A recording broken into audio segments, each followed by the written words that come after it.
Okay, so the Rinnesharingan is actually something that was shown in the Naruto Shippuden anime on multiple occasions, but was never really thoroughly explained. They never really go into it. I think they actually mention it in some of the Naruto games and in the 4th data book, but I'm pretty sure, from what I remember, that they don't actually mention it in the show itself. I thought I would try to cover it to the best of my ability to kind of give you a little bit of better knowledge on the topic. So basically, the Rinnesharingan translates to Samsara Copy Wheel Eye. It's also known as the Eye of the Moon, and is a Kekemora. It's a jutsu that is unique to Kaguya and her direct descendants. Although this could be extended to the rest of the Otsutsuki outside of Kaguya's descendants, but we haven't really seen any evidence of that. It kind of looks like how you would expect a combination of the Sharingan and the Rinnegan to look. It has the red sclera, I think that's how you say it. Red sclera.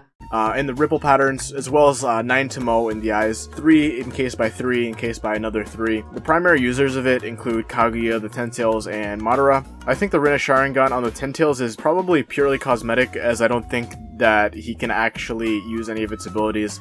Also, something kind of worthy to note is that the Ten Tails had 9 tomo when it was revived. After he was revived, I think he had 6, but I'm pretty sure that was either some sort of error or just a cosmetic change or something not really intentional. But it's generally accepted that the Ten Tails has the Rinnesharingan, which reflects the one that Kaguya has. Kaguya actually first awakened the power when she ate the chakra fruit from the god tree, and the Uchiha stone tablets basically state that when anyone with his eye approaches the moon, their eye can reflect upon it and cause infinite sleep, also known as the infinite Tsukiyomi. Basically like Itachi's Tsukiyomi, like on steroids. Like it is really powerful. Madara actually tried to do this before he was completely backstabbed by Black Zetsu. Obito also tried this genjutsu without the eye, but by basically spawning in the tree as the Jinchuriki of the Ten Tails. Since it has the Eye of Insight, you can like copy abilities. This is very similar to the Sharingan, you know, like when Sasuke copied Rock Lee's movements, how Kakashi could copy a ton of jutsu. Obviously you can't copy Kekkei, but it has the Eye of Insight, so it has those capabilities for those abilities as well. It's basically like an amped Sharingan that can also cast Genjutsu, which is basically the infinite Tsukiyomi, but I'm not sure if it can cast minor ones.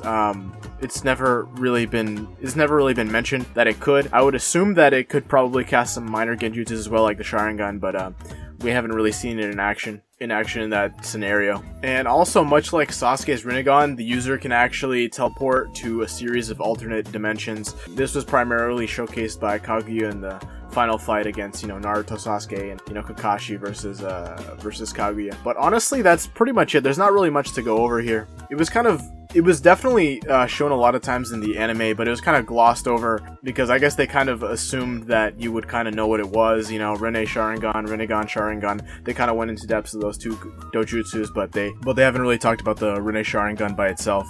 Anyways, if you guys like more videos like this, don't forget to check out my Jogan Explained and my Byaku Sharingan Explained. Yes, the Byaku Sharingan Explained. Definitely check those videos out. If you guys like more content like this, don't forget to like, comment, subscribe, and I'll catch you in the next one.